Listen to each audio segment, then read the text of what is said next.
नमस्कार दोस्तों, स्वागत है आपका मोटर राइड्स में। मेरा नाम है अमित और ये जो यहाँ पर गाड़ी आप देख रहे हैं ये कहने को तो टाटा सफारी है, लेकिन हम सभी जानते हैं कि अंडर द स्किन ये टाटा हैरियर है। और जो कोविड-19 पैंडमिक है इसने जिस तरह से दुनिया को बदल दिया, सारी प्रायोरिटीज़ बदल दी, उसने मेरे ख्याल से टाटा मोटर्स का जो मैनेजमेंट था उन्हें भी ये सोचने के लिए मजबूर किया कि 7 सीटर टाटा हैरियर को ज़्यादा अच्छे तरीके से बैज कैसे किया जा सकता है। यहाँ पर जो पब्लिक ट्रांसपोर्ट के अंदर पब्लिक का कॉन्फिडेंस जो कम हुआ है उसे यूटिलाइज़ करने के लिए, उसे एक अपॉर्चुनिटी की तरह यूज़ करने के लिए टाटा सफारी का जो बड़ा ही स्ट्रॉन्ग एक ब्रांड नेम था उसे यहाँ पर इस्तेमाल किया गया। और ग्रेविटास जो कि इसका ओरिजिनल नेम था उसे सफारी में तब्दील कर दिया गया, ताकि एक जो ज़रूरत है लोगों की साथ साथ ट्रैवल करने की, एक सेफ़ कैप्सूल किस्म की जो मोबिलिटी है उसे यूटिलाइज़ करने की, और एक जो अंदर चाह है लोगों की अब रोड को हिट करने की, 1 साल से जो हम लोग अंदर बैठे हैं उसके बाद उसे भुनाने के लिए सफारी का जो बड़ा ही स्ट्रॉन्ग बैच था उसे यहाँ पर इस्तेमाल किया गया। अब हैरियर के साथ समानता यहाँ पर बहुत ही क्लियरली विजिबल है, और ये जो इंजन, शैसी, ट्रांसमिशन सब कुछ है ये हमने पहले हैरियर में देखा है। तो मैं यहाँ पर बदलावों की पहले बात करूँगा। और ये जो 7 सीटर गाड़ी है ये अपने सबसे निकटतम प्रतिद्वंदी MG हेक्टर प्लस के अलावा आने वाले XUV 500 और क्रेटा 7 सीटर के साथ साथ एग्जिस्टिंग कहीं ना कहीं इनोवा क्रिस्टा के साथ में भी कॉम्पीट करेगी। अब यहाँ पर अगर आप इसे सामने से देखेंगे तो मोस्टली आपको सब कुछ टाटा हैरियर जैसा ही दिखेगा, लेकिन ये ग्रिल जो है यहाँ पर आपको ये नया ट्राई एरो डिज़ाइन नज़र आएगा। ये ग्रिल जो है इसका डिज़ाइन चेंज कर दिया गया है, ये अब ग्रे कलर में फिनिश्ड है, वहाँ पर एक डार्कर कलर है और यहाँ पर आपको ये क्रोम लाइनिंग भी नज़र आएगी। उसके अलावा जो DRLs हैं जिसके अंदर इंटीग्रेटेड ब्लिंकर्स भी हैं ये सेम है। हेडलाइट्स जो है ये HID ज़ेनॉन प्रोजेक्टर है जो आपका लो बीम है उसके लिए, और हाई बीम के लिए आपके पास बाहर एक हैलोजन है। लेकिन ये जो इसकी केसिंग है ये भी यहाँ पर लाइटर ग्रे में है, यहाँ पर आपको क्रोम एलिमेंट्स नज़र आएंगे, और ये बम्पर यहाँ पर डुअल टोन है। ओवरऑल सिमिलैरिटीज़ बहुत ज़्यादा है, लेकिन फिर भी अगर आप देखेंगे तो चेंजेस हैं, और ये फेस कुछ हद तक जो टोन है उसके मामले में आपको हैरियर से ज़रा अलग लगेगा। अगर आप इसे साइड से देखेंगे तो चेंजेस जो है ये ज़्यादा प्रोनाउंस है, और इस गाड़ी की जो लेंथ है ये बाय 63 mm बढ़ गई है, और जो थर्ड रो के पैसेंजर्स हैं उन्हें ज़्यादा हेडरूम देने के लिए यहाँ पर इसकी हाइट भी अबाउट 80 mm से बढ़ा दी गई है। एक छोटी चीज़ जो शायद आप नोटिस ना कर पाएँ वो ये है कि यहाँ पर ये जो व्हील्स हैं ये देखने में भले ही हैरियर जैसे लग रहे हों, लेकिन ये 18 इंच व्हील्स हैं। हैरियर में आपको 17 इंच व्हील्स मिलते हैं। हालांकि डिज़ाइन यहाँ पर सेम है, और हैरियर की ही तरह आगे और पीछे यहाँ पर दोनों तरफ आपको डिस्क ब्रेक्स मिलते हैं। तो ब्रेकिंग यहाँ पर बहुत ही अच्छी है। यहाँ पर जैसा मैं देख रहा हूँ ब्रिजस्टोन के टायर लगे हुए हैं, इकोपिया और 235 सेक्शन टायर्स आपको यहाँ पर मिलते हैं, जिससे आपको बहुत ही ज़बरदस्त ग्रिप मिलती है। अब जो डिज़ाइन है वो आपको यहाँ तक मोस्टली सेम मिलेगी। ये यहाँ पर एक प्रोनाउंस क्रोम लाइन है, डोर हैंडल्स के ऊपर भी क्रोम है। जो ग्राउंड क्लियरेंस है ये यहाँ पर 205 mm से भी ज़्यादा है। लेकिन अगर आप रूफ रेल को देखेंगे तो ये रूफ रेल का डिज़ाइन अब चेंज कर दिया गया है। उसके अलावा ये जो बड़ा क्वार्टर ग्लास आप यहाँ पर देख रहे हैं ये पीछे वाले जो थर्ड रो पैसेंजर्स हैं उनके लिए डाला गया है, ताकि उन्हें एक एयरीनेस का आभास हो सके, और इसे अकोमोडेट करने के लिए जो ये डिज़ाइन है यहाँ पर इसे चेंज किया गया है। अगर आप इसे हैरियर से कंपेयर करेंगे तो वहाँ पर ये जो सी पिलर है इसके बाद जो लाइन है ज़रा पतली हो जाती है और जाकर के पीछे मिंगल हो जाती है, लेकिन यहाँ पर ये बड़ा ग्लास डाला है, और उसे इंटीग्रेट करने के लिए एक वर्टिकल ये स्लैट यहाँ पर दिया गया है, और ये एक स्टेप रूफ भी यहाँ पर दी गई है जिससे कि पीछे ज़्यादा स्पेस निकल सके। इसके साथ ही साथ जो टेल लैंप है इसे भी रिडिज़ाइन किया गया है, ताकि इस पूरे डिज़ाइन में ये भी अच्छे से फिट हो सके। और जहाँ आपको हैरियर में ये डिज़ाइन कुछ स्ट्रीमलाइन मिलेगा, एक इलिप्टिकल शेप मिलेगा, यहाँ पर इसे ज़रा एंगुलर शेप दिया गया है, और ये एक जो एंगुलर शेप आपको यहाँ नज़र आ रहा है ये आपको हैरियर में नज़र नहीं आएगा। ये भी एक बदलाव है।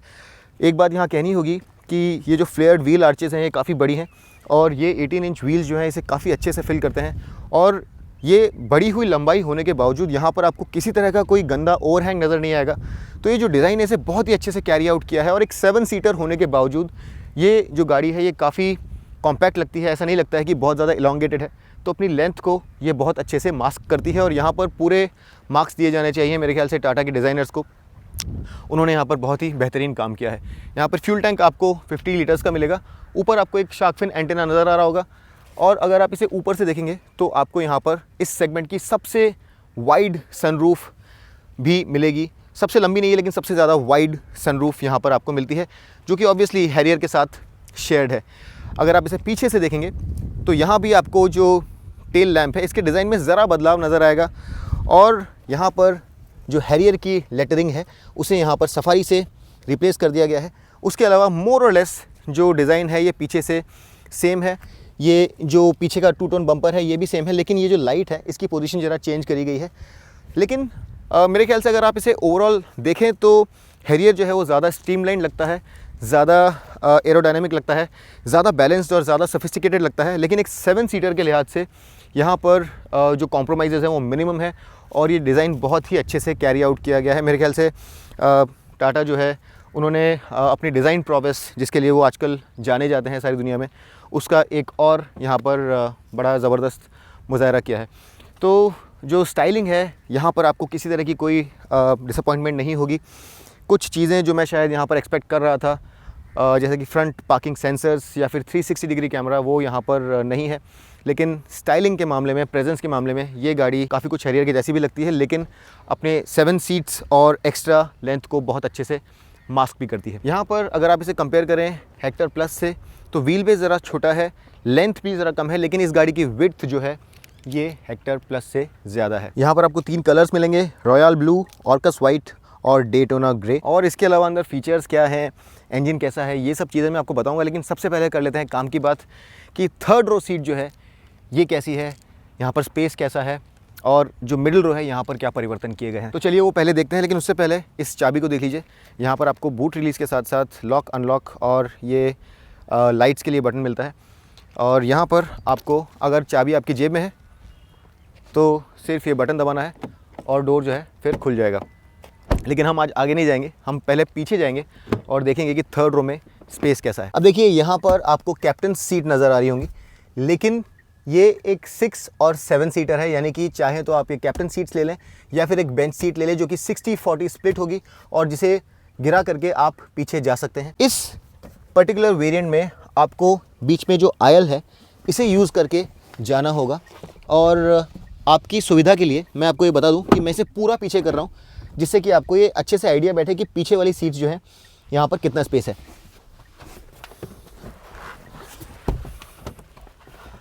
अंदर घुसना काफ़ी आरामदायक है क्योंकि डोर्स काफ़ी बड़े हैं और ये जो आयल है यहाँ पर भी स्पेस काफ़ी अच्छा खासा है। अब जैसा कि आप देख रहे हैं कि ये सीट जो है पीछे तक ली हुई है, लेकिन फिर भी यहाँ पर मेरी नी जो है इसके और सामने वाले सीट के बैकरेस्ट में काफ़ी सारा स्पेस है। और ये एक बहुत अच्छी खबर है क्योंकि अगर आप इसे कंपेयर करें हेक्टर प्लस के साथ तो वहाँ पर आपको इतना नी रूम नहीं मिलता है समहाउ, और वहाँ पर अगर ये सीट पूरी तरह से पीछे है तो आपके नीज जो हैं वो ब्रश करते हैं।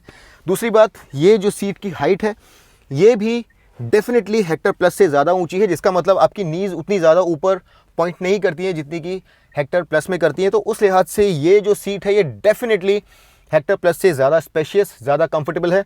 और चूंकि ये गाड़ी ज़्यादा वाइड है तो आपको यहाँ पर ज़्यादा स्पेस भी मिलता है, यहाँ पर हेडरूम भी ज़्यादा बेहतर है। तो विदाउट एनी डाउट ये जो 3rd रो ऑफ सीट्स है ये इस सेगमेंट की सबसे ज़्यादा अच्छी, सबसे ज़्यादा स्पेशियस और सबसे ज़्यादा यूजेबल सीट्स में से एक है। और अगर आप इस सीट को ज़रा आगे ले लें तो काफ़ी खुला खुला स्पेस आपको यहाँ पर मिल जाता है। बीच में आयल होने के कारण आप अपने पैर को आगे एक्सटेंड कर सकते हैं, जिससे कि आपके आराम में और ज़्यादा इजाफा होता है। उसके अलावा यहाँ पर आपको ये एडजस्टेबल हेडरेस्ट मिलते हैं जो कि ऑब्वियसली एक बहुत अच्छा फीचर है। और यहाँ पीछे एक हैंडल है जिसे आप इस तरह से पुल करके इन सीट्स को इस तरह से नीचे गिरा सकते हैं। और ये 50-50 स्प्लिट है। इसका मतलब ये है कि यहाँ पर आप चाहें तो एक पैसेंजर को बिठा दें और इस स्पेस को सामान के लिए यूज़ कर लें। इसके अलावा इस तरफ आपको ये एसी के लिए कंट्रोल्स मिलेंगे जहाँ से आप फ्लो कंट्रोल कर सकते हैं। एसी वेंट्स दोनों तरफ हैं और ये बड़ा जो क्वार्टर ग्लास है इसके द्वारा अंदर काफ़ी सारी लाइट आती है, तो आपको क्लॉस्ट्रोफोबिक नहीं लगता है, खुला खुला लगता है। तो ये जो सीट है, कहना ना होगा कि ये जो सीट्स हैं ये 7 सीटर सेगमेंट में सबसे अच्छे 3rd रो सीट्स में से एक हैं। और यहाँ पर फुल मार्क्स देने चाहिए टाटा को कि उन्होंने इतना अच्छा यहाँ पर हेडरूम और इतना अच्छा नी रूम प्रोवाइड कराया। जो सीट की हाइट है ये भी ठीक ठाक है, ऑल्दो ये हमेशा और बेहतर हो सकती है लेकिन ये ख़राब नहीं है। यहाँ पर आप एडल्ट्स को बिठा करके भी मीडियम जर्नी जो है वो तय कर सकते हैं। उसके अलावा अगर यहाँ पर आप देखेंगे तो 2 USB सॉकेट हैं और दोनों ही तरफ आपको आर्मरेस्ट मिलते हैं। 2 कप होल्डर्स मिलते हैं और उसके अलावा छोटा सा एक स्पेस भी मिलता है। और यहाँ पर ये 2 नेट्स हैं जिसके अंदर अगर आप चाहें तो अपना सेलफोन या वॉलेट या कोई और सामान अगर आप रखना चाहें तो रख सकते हैं। Full marks to Tata. यहाँ पर AC वेंट्स के साथ जो स्पेस है वो बहुत अच्छा है और ये जो रीडिंग लाइट है ये भी आपके कन्वीनियंस में इजाफा करती है। पीछे वाले पैसेंजर्स के लिए प्रॉपर 3 पॉइंट सीट बेल्ट्स मिलती हैं आपको, तो सेफ्टी में भी किसी तरह का कोई कॉम्प्रोमाइज़ नहीं है। तो जो बड़ी बात है, बड़ी खबर है यहाँ पर वो ये है कि जो 3rd रो है यहाँ पर टाटा सफारी की, ये बहुत ज़बरदस्त है और ये मेरे ख्याल से लोगों को अपनी स्पेस और अपनी प्रैक्टिकलिटी के लिए अपनी ओर आकर्षित करेगी। एक और ज़रूरी सवाल जो आपकी नज़र में होगा, पहले तो आप ये कैमरा देख लीजिए। यहाँ पर ये कैमरा है, सिंगल कैमरा, और कोई कैमरा यहाँ पर नहीं है। पीछे आपके पास पार्किंग सेंसर्स भी हैं और अगर आप बूट खोलेंगे और 3rd रो अगर अप है तो यहाँ पर जो बूट स्पेस है वो आपको इतना मिलता है। यहाँ पर देखिए एक बॉक्स मैंने रखा हुआ है रेफरेंस के लिए और एक हैवरसैक यानी कि बैग रखा है। तो इस तरह का सामान आप यहाँ पे रख सकते हैं, लेकिन कोई बड़ा सामान आप यहाँ पर नहीं रख पाएंगे। और ये जो एरिया है इसकी लीटर्स में कैपेसिटी हमको नहीं पता है। यहाँ पर नीचे आपको जैक और कुछ और टूल्स नज़र आएंगे और ये हैंडल जो है इसे खींच करके इस तरह से आप इस सीट को नीचे जब गिरा देंगे तो आपके पास 750 लीटर्स का बूट स्पेस लिबरेट हो जाएगा। यहाँ पर आपके पास कैप्टन सीट्स हैं, लेकिन अगर आप 7 सीटर वेरिएंट के साथ जा रहे हैं तो वहाँ पर अगर आप 2nd रो को भी गिरा देंगे तो आपके पास 1658 लीटर्स का मैसिव बूट स्पेस आ जाएगा, जिसके द्वारा आप चाहे तो अपने घर को शिफ्ट करते वक्त भी इस गाड़ी को यूज़ कर सकते हैं। यहाँ पर अगर ये टेल गेट पावर्ड होता तो मज़ा आ जाता, लेकिन ये मैनुअल है। बूट बंद करने से पहले यहाँ पर जो छोटी लाइट है वो भी मैं आपको दिखा देता हूँ। और अब हम इस बूट को बंद कर देते हैं और देखते हैं कि आगे यहाँ पर क्या क्या फीचर है। अंदर जाने से पहले आपको एक ज़रूरी बात बता देता हूँ कि यहाँ पर आपके पास बहुत सारे वेरिएंट्स अवेलेबल हैं। यहाँ पर आपके पास XE, XM, XT, XT plus, XZ और XZ प्लस वेरिएंट्स हैं और ऑटोमेटिक के लिए यहाँ पर आपके पास XMA, XZA और XZA प्लस वेरिएंट्स हैं। अब यहाँ पर क्या क्या फीचर्स कौन से वेरिएंट्स में अवेलेबल है वो आपको अभी आपके स्क्रीन पर नज़र आएगी और यहाँ पर आप देख सकते हैं कि अलग अलग वेरिएंट्स में आपको कौन से फीचर्स मिलते हैं। अगर आप मेरी राय माने तो सबसे ज़्यादा वैल्यू फॉर मनी जो वेरिएंट है वो है XT। अगर आपको कुछ प्रीमियम फीचर्स नहीं चाहिए और अगर आप एक वैल्यू फॉर मनी वेरिएंट देख रहे हैं तो मेरे ख्याल से आप XT के साथ जा सकते हैं, जहाँ पर आपकी बचत भी हो जाएगी और आपको ज़रूरी फीचर्स भी मिल जाएंगे। यहाँ पर हमारे पास है XZ प्लस वेरिएंट, जिसमें आपको सनरूफ भी मिलती है, जिसे टाटा मोटर्स मैजेस्टिक ओवरडोम कहता है। और अब हम लोग अंदर चल के देखते हैं कि यहाँ पर हैरियर के मुकाबले क्या क्या बदलाव है। सबसे पहला बदलाव, यहाँ पर ऑयस्टर वाइट इंटीरियर्स मिलते हैं आपको top of the line variants में। और अगर आप डोर पैनल्स को देखें तो ये काफ़ी सफाई से फिनिश किए गए हैं। हालांकि ऊपर वाला जो पार्ट है हार्ड प्लास्टिक है, नीचे वाला भी हार्ड प्लास्टिक है। यहाँ पर ये जो पार्ट है ये लेदरेट है, ये बहुत ही अच्छी क्वालिटी का बेनेक कैलिको लेदरेट है और ये ऑलमोस्ट लेदर जैसा ही लगता है देखने में। सारे विंडो के बटन्स जो हैं ये 1 टच अप एंड डाउन है और जो डोर पुल है ये भी सैटिन सिल्वर में फिनिश किया गया है। यहाँ पर आपको एक लेदर हैंडल बार मिलता है और उसके साथ यहाँ पर अगर आप डोर पैनल को देखेंगे तो काफ़ी सारा स्पेस है। एक बड़ी बॉटल, एक और बड़ी बॉटल और उसके अलावा यहाँ पर आपके पास एक अम्ब्रेला होल्डर भी दिया गया है। नीचे पडल लैंप है। तो ये जो डोर पैनल है काफ़ी जेनरस है, काफ़ी स्पेशियस है, काफ़ी प्रैक्टिकल है। यहाँ पर आपके पास पीछे के लिए विंडो लॉक भी दिया गया है। इसके अलावा यहाँ पर आपको इलेक्ट्रिक एडजस्टेबल सीट्स मिलेंगी, जहाँ पर आपको हाइट के लिए भी कंट्रोल है और रिक्लाइन के साथ साथ फोर एंड एफ्ट एडजस्टमेंट का कंट्रोल है। और उसके साथ ही यहाँ पर मैनुअली आप लंबार एडजस्टमेंट भी कर सकते हैं। यहाँ पर लंबार के लिए वर्टिकल एडजस्टमेंट नहीं है, लेकिन फिर भी आप मैनुअली जो लंबार है इसे एडजस्ट कर सकते हैं। अब जैसा मैंने आपको बताया, यहाँ पर आपको ये ऑयस्टर वाइट इंटीरियर्स मिलते हैं और इसके अलावा ये जो सेंट्रल इनले है यहाँ पर ये भी एशवुड ग्रे है। ये पहले की तरह ब्राउन नहीं है, यानी कि हैरियर में जैसा आपको ब्राउन मिलता है वैसा नहीं है। सफारी में ये डार्क कलर में मिलता है। सॉफ्ट टू टच नापा ग्रेन ऊपर आपको ये डैशबोर्ड मिलेगा और उसके साथ ही 8.8 इंच टच स्क्रीन मिलती है। यहाँ पर 7 इंच इंस्ट्रूमेंट कंसोल मिलता है जो कि डिजिटल है। यहाँ पर अब आपको आयरा ऐप कनेक्टिविटी मिलती है, जिसके द्वारा आप बहुत कुछ कर सकते हैं। और इन फीचर्स में आपको roadside assistance, navigation, weather updates, geofencing, valet mode, इसके अलावा कार हेल्थ का dashboard, remote lock unlock, remote lights on off, remote horn, इन सब के अलावा ओवर द एयर अपडेट्स भी मिलते हैं, जिसमें आपको टेलीमेटिक्स और ECU के अपडेट्स ओवर द एयर मिलते हैं। यहाँ पर टाटा कार ओनर्स के लिए ट्राइब्स का फंक्शन और इसके अलावा trip details, panic notification, emergency SMS और इंट्रूजन अलर्ट के फीचर्स भी मिल जाते हैं। Increase the temperature, Please say the temperature and valid range. 20 degree Celsius. Setting temperature to 20 degrees. तो देखिए दोस्तों, यहाँ पे आयरा के अंतर्गत आपको यहाँ पर ये वॉइस कमांड्स भी मिलती है, और इसके अलावा अगर आप इसका साउंड सुनना चाहें तो यहाँ पर आपको साउंड डेमो भी दिया गया है। यहाँ पर आपको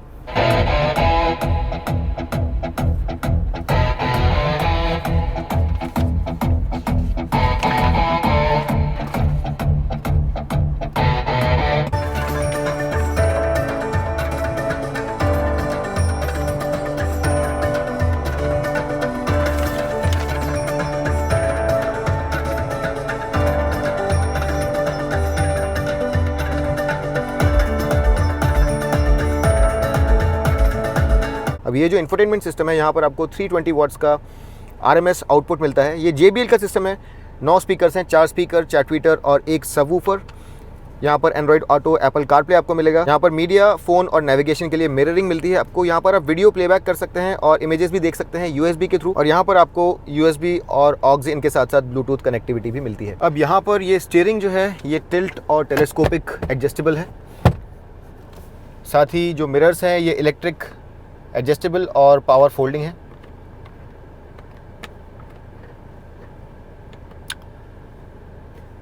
ऑटो डिमिंग मिरर्स मिलते हैं आपको। इलेक्ट्रॉनिक पार्किंग ब्रेक आपको यहाँ पर मिलेगा। सामने यहाँ पर आपके पास काफ़ी सारा स्पेस है जहाँ पर आप अपना सेलफोन रख सकते हैं, लेकिन यहाँ पर आपको वायरलेस चार्जिंग अभी तक मुहैया नहीं करवाई गई है।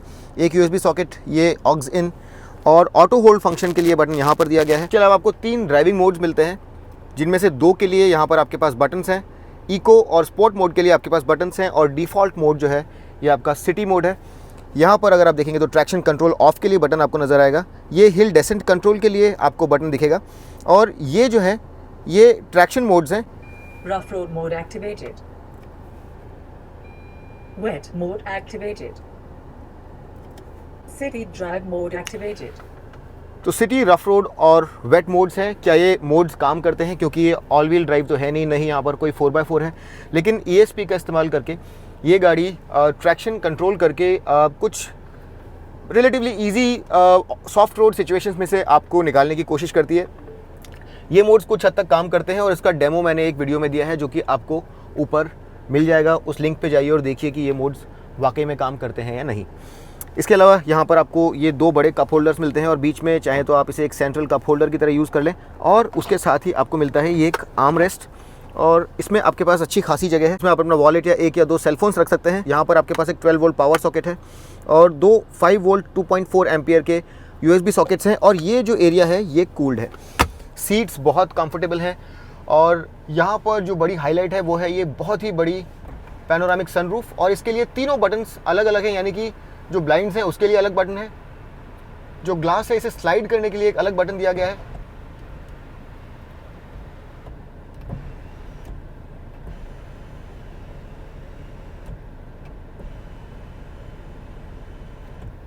और अगर आप इस ग्लास को पूरा स्लाइड नहीं करना चाहते और सिर्फ टिल्ट करके एयर अंदर आने देना चाहते हैं तो उसके लिए एक बटन अलग से है।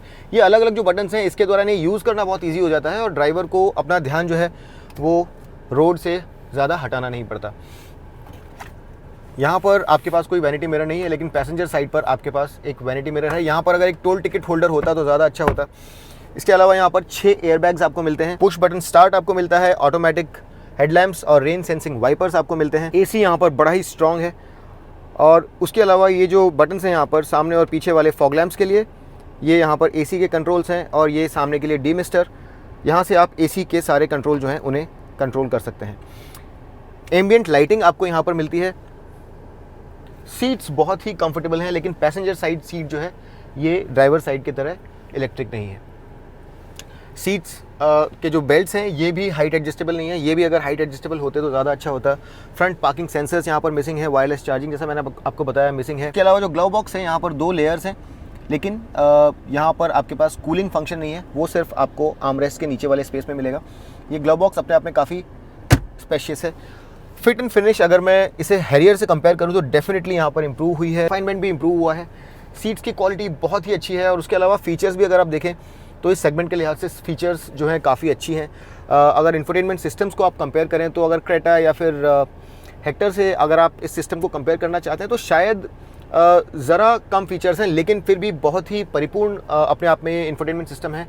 और आप यहाँ पर टाटा को फॉल्ट नहीं कर सकते। जो फीचर्स हैं यहाँ पर, ये इस सेगमेंट में पार विद कोर्स हैं और आपको ऐसा नहीं लगेगा कि आपको कुछ कम फीचर्स मिल रहे हैं। यहाँ पर अगर मुझे शिकायत ही करनी हो तो शायद एक 360 degree camera, front parking sensors और वायरलेस चार्जिंग और मुझे मिल जाते तो मैं किसी भी तरह की कोई शिकायत करने की हालत में नहीं रहता। लेकिन ये 3 चीज़ें मेरे ख्याल से यहाँ पर अभी भी मिसिंग हैं। चलिए हम लोग मिडिल रो देखते हैं कि वहाँ पर कंफर्ट कैसा है, वहाँ पर सीट्स कैसी हैं और वहाँ पर फीचर्स क्या क्या है। एंट्री से पहले ज़रा डोर पैनल को देख लेते हैं। और यहाँ पर आगे की तरह ऊपर और नीचे के जो पैनल्स हैं ये ज़रा हार्ड टू टच हैं, लेकिन ये क्वालिटी जो है प्लास्टिक की नीचे खास तौर पर काफ़ी अच्छी है।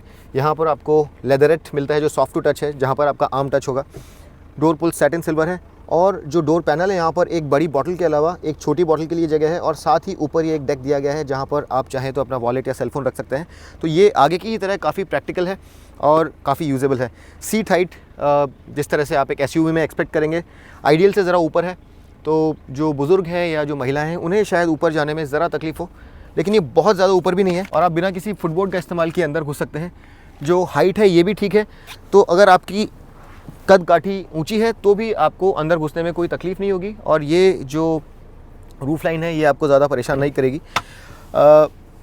जो बी पिलर है यहाँ पर आपको एसी वेंट्स नज़र आएंगे, बीच में डेडिकेटेड एसी वेंट्स नहीं है और सीट जो है ये अपने कैप्टन सीट्स फॉर्मेट में बहुत ही कंफर्टेबल है। यहाँ पर आप चाहे तो इन सीट्स को इस तरह से रिक्लाइन भी कर सकते हैं और जो एंगल आपको पसंद है उस एंगल पर इसे एडजस्ट करके सफ़र का मज़ा ले सकते हैं।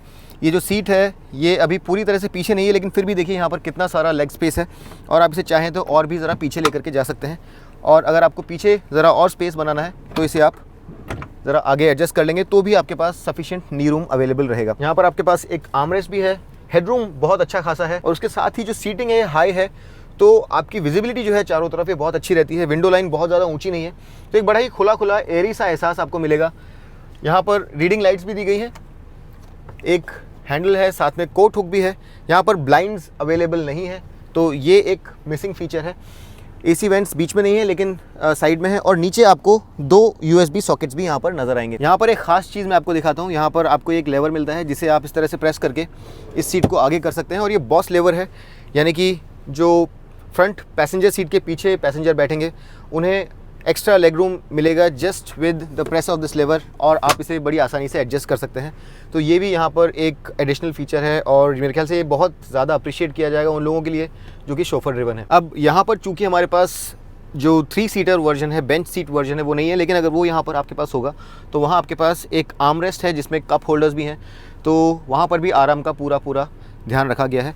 और यहाँ तो किसी तरह की कोई तकलीफ़ है नहीं क्योंकि आपको ये जो बड़ी कंफर्टेबल कैप्टन सीट्स हैं इस पर बैठना है। एक बड़ी कद काठी का आदमी भी यहाँ बड़े आराम से बैठ सकता है। एक बड़ा यहाँ पर हम्प है, तो जो बेंच सीट होगी उसमें शायद ये ज़रा तकलीफ़ का सबब हो, लेकिन मेरे ख्याल से विड्थ जो है गाड़ी की ये सफिशेंट है और बेंच सीट पर भी जो 3 लोग अगर यहाँ पर बैठना चाहें तो बड़े आराम से मेरे ख्याल से बैठ पाएंगे। और उस वर्जन का डेमो मैं जब वो गाड़ी मेरे पास अवेलेबल होगी तब मैं आपको बताऊंगा। लेकिन बहरहाल इस गाड़ी का राइड क्वालिटी भी काफ़ी अच्छा है, इंसुलेशन काफ़ी अच्छा है, तो यहाँ पर अगर आप मिडिल रो में बैठ रहे हैं तो आप लंबी दूरी का सफ़र बड़े आराम से तय कर सकते हैं। यहाँ पर आपके पास आइसोफिक्स चाइल्ड सीट माउंट्स भी हैं और एक छोटा स्पेस है यहाँ पर जहाँ पर आप अपना वॉलेट या फिर सेलफोन रख सकते हैं। तो दोस्तों हमने 6 सीटर वर्जन जो है वो देखा था अभी थोड़ी देर पहले और ये हमारे पास अब 7 सीटर वर्जन भी अवेलेबल है। तो मैं आपको दिखा देता हूँ कि यहाँ पर 7 सीटर वर्जन में सीटिंग किस तरह से है। और जैसा यहाँ पे आप देख रहे हैं 60-40 स्प्लिट ये सीट्स हैं और यहाँ से ये लेवर पुल करके आपको इसे नीचे लेना है और इस तरह से फिर ये पूरी तरह से टम्बल डाउन हो जाती है और उसके बाद आप अंदर एंटर कर सकते हैं। अंदर एंटर करना भी काफ़ी आसान है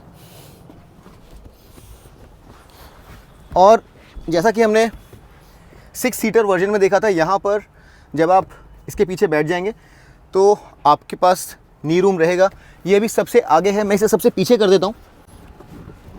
ये देखिए, ये मैंने इसे सबसे पीछे कर दिया है और अब भी मैं यहाँ पर बैठ सकता हूँ। हालांकि यहाँ पर स्पेस बहुत ज़्यादा नहीं है, लेकिन मेरे नीज़ और सीट के बीच में अभी भी आधी उंगली का फ़र्क है, यानी कि ये सीट पूरी तरह से पीछे करके भी मैं यहाँ बैठ सकता हूँ। ऑल्दो मैं यहाँ पर कंफर्टेबल नहीं रहूँगा। हेडरूम यहाँ पर भी अच्छा खासा है, लेकिन ये ऑब्वियसली उतना कंफर्टेबल नहीं है जितना आपको 6 सीटर वर्जन रहेगा, क्योंकि वहाँ पर आपके पास आयल है जहाँ पर अपना एक पैर आप रख सकते हैं। मैक्सिमम और मिनिमम स्पेस मैंने आपको दिखा दिया है और बाहर निकलना भी ज़्यादा डिफिकल्ट नहीं है। तो ये सीट्स एक्चुअली काफ़ी यूजेबल हैं। इसके अलावा ये 60 वाला वर्जन जो है ये टम्बल डाउन नहीं होता है, तो एंट्री आपको वहीं से ही लेनी पड़ेगी। अब यहाँ पर जैसा आप देख रहे हैं, इन दोनों सीट्स को आप आगे और पीछे इस तरह से स्लाइड कर सकते हैं ताकि पीछे आप ज़्यादा स्पेस बना सकें। यहाँ पर जो बीच वाला पैसेंजर है, थर्ड पैसेंजर, उसके लिए आपको एक प्रॉपर हेडरेस्ट नहीं मिलेगा। हेडरेस्ट केवल दोनों बाजू वाले जो पैसेंजर्स हैं उन्हीं को मिलता है। और लेग रूम यहाँ पर जैसा आपने कैप्टन सीट वाले वर्जन में देखा था, काफ़ी सारा लेग रूम है। लेग रूम की किसी तरह की कोई प्रॉब्लम नहीं है। विड्थ भी बहुत सारी है यहाँ पर, और जैसा मैंने आपको बताया था 3 लोग यहाँ पर अब्रेस्ट बहुत आराम से बैठ सकते हैं। ये यहाँ पर आर्मरेस्ट है और यहाँ पर 2 कप होल्डर्स भी हैं। तो आप चाहे कैप्टन सीट लें या ये बेंच सीट लें, ये आपका निर्णय है। तो 6 लोगों के लिए डेफिनेटली कैप्टन सीट वाला वर्जन जो है वो ज़्यादा अच्छा है, लेकिन यहाँ पर आप 7 लोगों को बड़े आराम से बैठा सकते हैं। और उसके अलावा कैप्टन सीट वाले 6 सीटर वर्जन की तरह बॉस लीवर है, तो आप इस सीट को इस तरह से आगे धकेल सकते हैं। एक और ज़रूरी चीज़, बीच वाले पैसेंजर के लिए प्रॉपर 3 पॉइंट सीट बेल्ट नहीं है। यहाँ पर आपको सिर्फ एक लैप बेल्ट ही मिलेगा। आप नज़दीक से देखेंगे तो पाएंगे कि हालांकि ये सेंट्रल जो एरिया है ये बकेटेड नहीं है, कॉन्टूर्ड नहीं है, लेकिन ये बहुत वाइड है। तो ये जो सीट्स हैं ये प्रॉपरली 3 लोगों के लिए बैठने के लिए इस्तेमाल की जा सकती हैं। और आप 6 सीटर लें या 7 सीटर, जो स्पेस है पीछे वो ऑलमोस्ट बराबर है, लेकिन आपको कैप्टन सीट वाले वर्जन में आयल होने के कारण एक लेग को स्प्रेड करने के लिए एक्स्ट्रा स्पेस मिलेगा। दोस्तों, जब पहली बार हम लोगों ने टाटा हैरियर चलाई थी तो वहाँ पर रिफाइनमेंट से रिलेटेड कुछ इश्यूज़ थे, लेकिन जब हैरियर का BS6 वर्जन आया तो वहाँ पर रिफाइनमेंट से रिलेटेड जो इश्यूज़ थे वो काफ़ी अच्छे से सॉर्ट आउट हो गए थे। और अब जब हैरियर को इस सफारी के रूप में हमारे सामने पेश किया गया है तो ये रिफाइनमेंट जो है और ज़्यादा निखर करके सामने आ गया है। और मुझे ये कहते हुए काफ़ी खुशी हो रही है कि अब ये जो इंजन और ट्रांसमिशन है ये पहले से कहीं ज़्यादा रिफाइंड और कहीं ज़्यादा इंसुलेटेड महसूस होता है। ये वही जाना पहचाना क्रायोटेक 2 लीटर डीजल इंजन है और इस टर्बो डीजल इंजन से 170 PS की पीक पावर प्रोड्यूस होती है 3750 RPM पर, और पीक टॉर्क यहाँ पर बनती है 1750 और 2500 RPM के बीच में, और पीक टॉर्क यहाँ पर है 350 न्यूटन मीटर्स की। हमने जब इसका 0 to 100 टेस्ट रन किया तो इस गाड़ी ने अपना 0 to 100 टेस्ट रन 11 सेकेंड से ज़रा ज़्यादा में कंप्लीट किया, जो कि मेरे ख्याल से इस तरह की एक बड़ी 7 सीटर SUV के लिए काफ़ी क्विक टाइम है। और ये काफ़ी स्प्राइटली लगती है, काफ़ी क्विक लगती है ऑफ द ब्लॉक। और ऐसा नहीं है कि ये डीजल इंजन होने के कारण एक पर्टिकुलर RPM के बाद बहुत ज़्यादा ग्रफ लगने लगे या बहुत ज़्यादा रेजिस्ट करने लगे। ये एक फेयरली एंथुसियास्ट फ्रेंडली इंजन है। 4000 RPM पर इसकी रेडलाइन है और 5000 RPM पर लिमिटर जो है वो कट इन होता है। अगर मैं हर गियर में स्पीड की बात करूं तो फर्स्ट गियर में 40, सेकंड गियर में 80 और थर्ड गियर में 100 क्रॉस करके आप 128 km/h की स्पीड पर पहुंच जाते हैं। यहाँ पर 6 स्पीड मैनुअल ट्रांसमिशन है और क्लच का जो एक्शन है ये ज़रा हैवी है, तो ये एक ज़रा परेशानी का सबब है। आइडियल से ज़रा ज़्यादा हैवी है, बहुत ज़्यादा हैवी नहीं है। ऐसा हैवी नहीं है कि आपको पैरों में दर्द होने लगे, लेकिन जो एक लाइट फील होता है क्लच का, उससे ज़रा ज़्यादा यहाँ पर आपको एफर्ट डालना होता है। उसके अलावा जो ये गियर्स हैं ये भी काफ़ी अच्छे से ट्यून किए गए हैं और ये गियर बॉक्स फेयरली स्मूथ है। ये सबसे ज़्यादा स्मूथ गियर बॉक्स तो नहीं है जो हमने यूज़ किया है, लेकिन यहाँ पर एक बहुत ही मामूली सी, बहुत ही वेग सी रबरीनेस है, लेकिन नॉचीनेस यहाँ पर बिल्कुल नहीं है। और ये गियर शिफ्ट जो है ये काफ़ी स्मूथ है, काफ़ी एफर्टलेस हैं और आप इसे एक उंगली से भी इस तरह से शिफ्ट कर सकते हैं। स्लॉट्स जो है ये काफ़ी ईजिली ये पकड़ता है, काफ़ी प्रिसाइसली पकड़ता है और आपको सिटी में भी इसे चलाने में कोई तकलीफ़ नहीं होगी। अब जब मैं सिटी की बात कर रहा हूँ तो आपको ये भी बता दूँ कि यहाँ पर ट्रैक्टेबिलिटी जो है ये भी काफ़ी ज़बरदस्त है और बहुत ही लो रेव से ये इंजन काफ़ी अच्छे से पुल करता है। अगर मैं नंबर्स में इसे कन्वर्ट करूँ तो 6th गियर में ये गाड़ी 50 km/h के आगे आराम से पुल करने लगती है, उसके नीचे ज़रा नॉक होती है।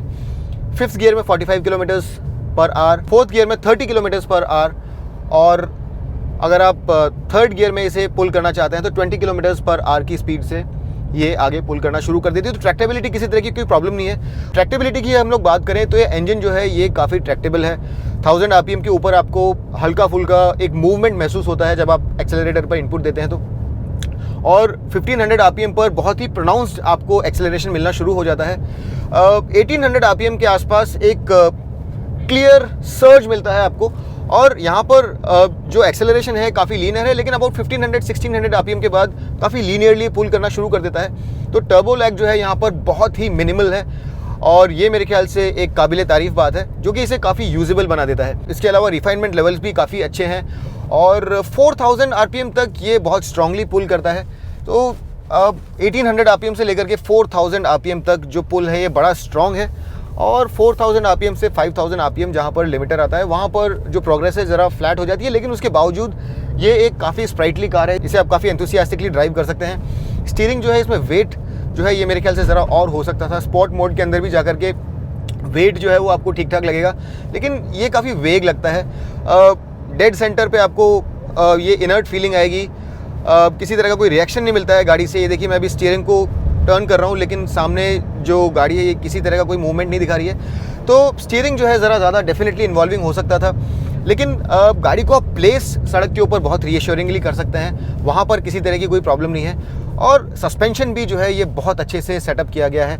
ऑब्वियसली ये एक ज़्यादा भारी गाड़ी है, 7 लोगों के लिए बनी है, तो सस्पेंशन जो है उसे थोड़ा ट्यून किया गया है हैरियर के ऊपर, और मेरे ख्याल से this is for the better, because यहाँ पर मुझे सस्पेंशन डेफिनेटली हैरियर से ज़्यादा कंप्लायंट लगा, ज़्यादा कंपोस्ट लगा। एक मामूली सी फर्मनेस है, जब आप बिल्कुल स्लो स्पीड पर चलाते हैं तो एक हल्की सी फर्मनेस, हल्का सा वर्टिकल मूवमेंट, खासतौर पर जब आप गाड़ी में सिर्फ अकेले या फिर 2 पैसेंजर ट्रैवल कर रहे हो तब आपको ज़रा हल्का सा फर्मनेस महसूस होता है। लेकिन जैसे ही गाड़ी ज़रा स्पीड पकड़ती है उसके बाद बहुत अच्छे से ये ख़राब रास्तों को अपने स्ट्राइड में लेती है और आपको बहुत कंफर्टेबल लगेगी। राइड क्वालिटी इस गाड़ी की काफ़ी अच्छी है और आपको किसी तरह की कोई तकलीफ़, किसी तरह की कोई परेशानी नहीं होगी।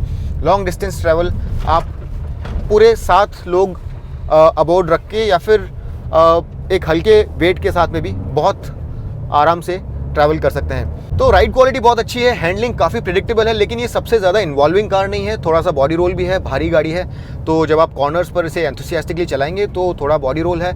सबसे ज़्यादा डायरेक्ट या सबसे ज़्यादा इन्वॉल्विंग एसयूवीज़ में से ये नहीं है। अगर आप इसे कंपेयर करें मिसाल के तौर पर जीप कॉम्पस के साथ, तो वहाँ पर जो इन्वॉल्वमेंट है और जो प्रेडिक्टेबिलिटी है वो ज़्यादा अच्छी है। बट इस साइज़ के लिए आप कंप्लेंट नहीं कर सकते, काफ़ी अच्छे से सेटअप किया गया है इसे। अब फ्यूल एफिशिएंसी की अगर आप बात करें तो जैसा हमने हैरियर में देखा था, वहाँ पर जो ARAI नंबर था वो था 17। यहाँ पर हमारे साथ ऑफिशियल ARAI नंबर अभी तक शेयर नहीं किया गया है, लेकिन जब मैंने इसकी टेस्टिंग करी तो जो रिजल्ट्स थे वो बहुत ज़्यादा इंप्रेसिव थे। और जब आप इसे ओपन हाईवेज़ पर चलाएंगे तो आपको अप टू 19 किलोमीटर्स पर लीटर तक की फ्यूल एफिशिएंसी ये गाड़ी डिलीवर करेगी, अगर आप इसे बहुत ज़्यादा हैवी राइट फुट के साथ नहीं चला रहे हैं तो। और अगर आप इसे इको मोड में डाल दें और बहुत ही आराम से चलाएं तो ये फ्यूल एफिशिएंसी फिगर 20 को भी क्रॉस कर सकता है ओपन हाईवेज़ पर, जहां पर आप बहुत ज़्यादा तेज़ एक्सेलरेट नहीं कर रहे हैं। सिटी में भी ये आपको मिनिमम 13 kmpl की फ्यूल एफिशिएंसी देगी, और ऑन एन एवरेज अगर आप सिटी में चला रहे हैं तो 15-16 की फ्यूल एफिशिएंसी भी आप इससे एक्सट्रैक्ट कर सकते हैं, अगर बहुत ज़्यादा बम्पर टू बम्पर ट्रैफिक ना हो तो फ्यूल एफिशिएंसी इतने बड़े इंजन के लिए बहुत इंप्रेसिव लगी मुझे, और ये इस गाड़ी की एक और हाईलाइट बन के सामने आई। कुछ चीज़ें जो मुझे ज़्यादा पसंद नहीं आई, वो पहले की तरह ये मिरर अभी भी बहुत बड़ा है और जो छोटे कद के लोग हैं उनके लिए एक ब्लाइंड स्पॉट बन सकता है। ये जो यहाँ पर कर्वेचर है ये अब भी यहाँ पर फाउल करता है। आप में से जो लंबे लोग हैं और जिन्हें स्टीयरिंग के साथ ज़रा क्लोज गाड़ी चलाना पसंद है, कुछ लोग बिल्कुल लेट करके गाड़ी चलाते हैं, लेकिन कुछ लोग स्टीयरिंग से अपना फासला ज़रा कम रखते हैं ताकि यहाँ पर एक अच्छा एंगल बन सके, तो उनके लिए भी ये जो नी है यहाँ पर फाउल करती है।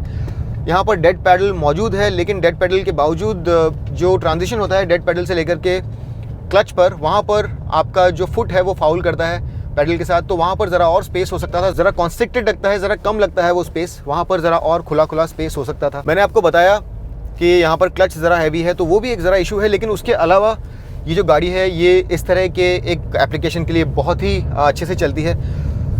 इंसुलेशन बहुत अच्छा है, राइड क्वालिटी बहुत अच्छी है। सेगमेंट लीडिंग इंसुलेशन यहाँ पर नहीं है, लेकिन फिर भी जो बाहरी नॉइजेज़ हैं उन्हें बहुत ज़्यादा अच्छे से कंट्रोल किया गया है, तो वहाँ पर भी आप किसी तरह की कोई शिकायत नहीं कर सकते। और इस गाड़ी को एक पर्सनालिटी है, मैंने कई बार ये बात पहले भी कही है कि इस गाड़ी की अपनी एक पर्सनालिटी है, और जब आप इसे चलाते हैं तो ये आपको इनवाइट करती है इसे चलाने के लिए। इसकी जो ओनरशिप का एक्सपीरियंस है ये आपको एक बड़ा ही पॉजिटिव फील देता है, आपको अच्छा लगता है कि आप ये गाड़ी चला रहे हैं। और हैरियर जो है ये जब आप चलाएंगे तो आपको ऐसा लगेगा कि आप एक बड़ी ही प्रीमियम, बड़ी ही विजुअली अपीलिंग और एक रोड प्रेजेंस वाली गाड़ी चला रहे हैं। और जब आप इसे चलाएंगे तो आपको इसकी ओनरशिप का जो एहसास है ये एक प्राइड की फील देता है, और ये जो चीज़ें हैं शब्दों में बयान नहीं कर सकते। जब आप इस गाड़ी को चलाएंगे तो आपको डेफिनेटली फील होगा कि ये गाड़ी जो है इसके साथ आपका एक पर्सनल बॉन्ड बन गया है। तो उस लिहाज से इस गाड़ी की पर्सनालिटी जो है ये बहुत अपीलिंग है और ओनरशिप के लिए मेरे ख्याल से ये एक बड़ी इंपॉर्टेंट चीज़ है और वहाँ पर ये गाड़ी खरी उतरती है। Overall generally no complaints. और ये इंजन ट्रांसमिशन कॉम्बो जो है ये न सिर्फ अच्छा परफॉर्मेंस देता है बल्कि फ्यूल एफिशिएंसी बहुत अच्छी है, राइड क्वालिटी, हैंडलिंग सब कुछ पार फॉर कोर्स है।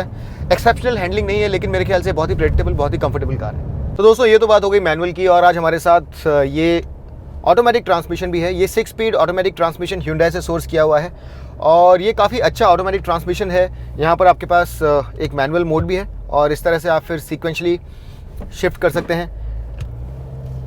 पैडल शिफ्टर्स यहाँ पर आपके पास नहीं है और जब आप मैनुअल मोड में होते हैं तब अगर आप इसे किसी भी गियर में रेव्स को होल्ड ऑन करके रखना चाहें तो वैसा नहीं हो पाएगा। 4000 आरपीएम पर ये अपने आप अपशिफ्ट कर देता है। जैसा कि आपने देखा होगा मैनुअल में जो लिमिटर है वो 5000 पे आता है, लेकिन यहाँ पर 4000 आरपीएम के बाद में ऑटोमेटिकली अपशिफ्ट हो जाता है। सबसे फास्ट ट्रांसमिशंस में से ये नहीं है, एक मामूली लैग यहाँ पर है, लेकिन जो शिफ्ट क्वालिटी है वो बहुत अच्छी है।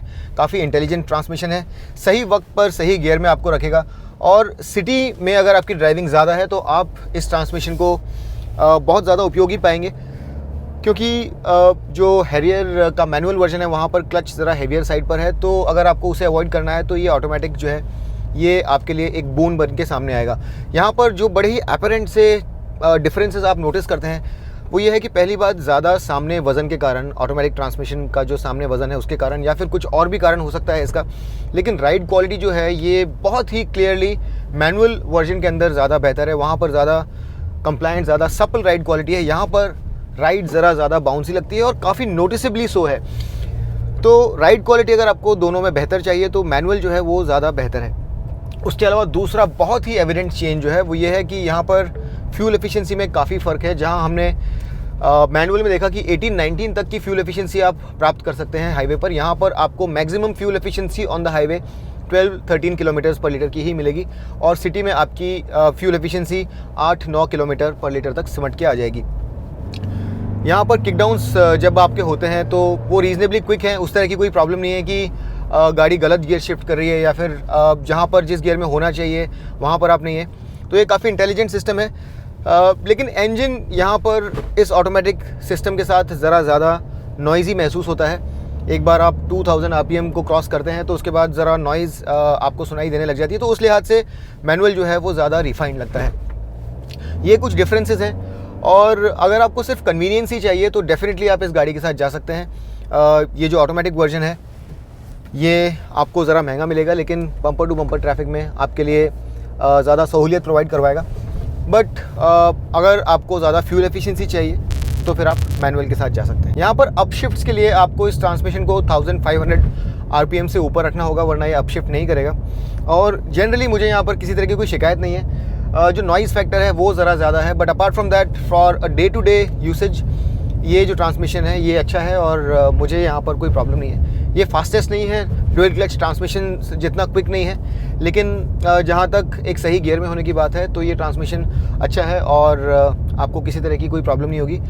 फ्यूल एफिशिएंसी आपको ध्यान में रखनी होगी कि यहाँ पर आपको बहुत कम मिलेगी कंपेयर टू मैनुअल। ऑटो और मैनुअल मोड्स दोनों में ही एक चीज़ ध्यान रखने वाली है कि जैसे ही आप 2500 आरपीएम क्रॉस करते हैं, ये देखिए, तो एक बड़ा ही प्रोनाउंस सा टॉर्क स्टीयर आपको महसूस होगा और कभी कभी ये आपको सरप्राइज़ करेगा। तो इस चीज़ का आप ध्यान रखिए।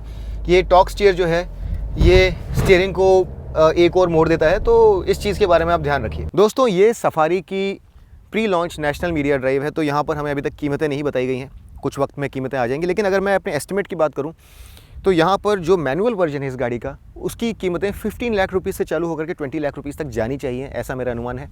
और अगर मैं ऑटोमेटिक वेरिएंट की बात करूँ, जहाँ पर आपके पास बेस XE वेरिएंट नहीं है, वहाँ पर आपके पास XMA से लेकर के XZA+ तक ऑप्शंस हैं, वहाँ पर कीमतें मेरे ख्याल से 17.5 लाख से लेकर के 21.5 से 22 लाख रुपीज़ तक जानी चाहिए, ऐसा मेरा अनुमान है। और उस कीमत पर ये काफ़ी कॉम्पिटिटिव रहेगा। जो इसका नियरेस्ट कॉम्पिटिटर है MG हेक्टर, उससे इसकी कीमतें काफ़ी कॉम्पिटिटिव रहेंगी। और अगर इन दोनों गाड़ियों में आज की तारीख में अगर मुझसे कोई पूछे कि कौन सी गाड़ी बेहतर है, तो डेफिनेटली मेरा सजेशन टाटा सफारी की तरफ रहेगा, क्योंकि न सिर्फ ये देखने में ज़्यादा बेहतर, ज़्यादा प्रोपोर्शन लगती है, अंदर यहाँ पर ज़्यादा विड्थ है और एक जो फील गुड फैक्टर होता है गाड़ी के साथ, जो एक क्वालिटी का एहसास होता है वो यहाँ पर ज़रा मेरे ख्याल से बेहतर है। तो टाटा को मैं बधाई देना चाहता हूँ, उन्होंने एक बड़ा ही बेहतरीन प्रोडक्ट यहाँ पर पेश किया है। बैजिंग में मेरे ख्याल से ज़रा और बेहतर वो काम कर सकते थे। सफारी जो एक आइकॉनिक ब्रांड है उसके लिए एक अलग से प्लेटफॉर्म तैयार किया जा सकता था, जहाँ पर लोगों को एक ज़्यादा किफ़ायती कीमत पर एक 4x4 ऑप्शन के साथ एक गाड़ी प्रोवाइड करी जाती। लेकिन एज अ 7 सीटर प्रोडक्ट इस गाड़ी में खामी निकालना मुश्किल है और टाटा ने बहुत ही बेहतरीन काम किया है। और जो नया सफारी है ये आपको 2021 में पूरी फैमिली के साथ रोड ट्रिप्स पर जाने के लिए एक बहुत ही अच्छा टूल प्रोवाइड कराएगा। अगर आपको ये वीडियो पसंद आया तो लाइक करना मत भूलिए, सब्सक्राइब ज़रूर कीजिए मोटराइड्स पर, वो ऑलवेज़ वाला जो ऑप्शन होता है उसे दबा दीजिए। और अपने दोस्तों को हमारे बारे में बताइए, हम बहुत पेन्स लेते हैं इस तरह के डिटेल्ड वीडियोस बनाने के लिए। अगर आप हमारे बारे में अपने दोस्तों को बताएंगे तो हमारी ज़रा मदद होगी। आप इस वीडियो को अपने फ्रेंड्स और फैमिली के साथ फेसबुक, व्हाट्सएप के द्वारा शेयर भी कर सकते हैं। और अगली बार जब आप कोई सर्च करें यूट्यूब पर और आपको अगर इस तरह के लॉन्ग फॉर्मेट वीडियोस पसंद हैं तो अपनी सर्च के आगे मोटराइड्स ज़रूर लगाइए, ताकि हमारे जो वीडियोज़ हैं वो आप तक बराबर पहुँच सकें। अगली बार तक के लिए मैं आपका दोस्त अमित आपसे विदा लेता हूँ। तब तक के लिए rev hard, rev free and drive safe.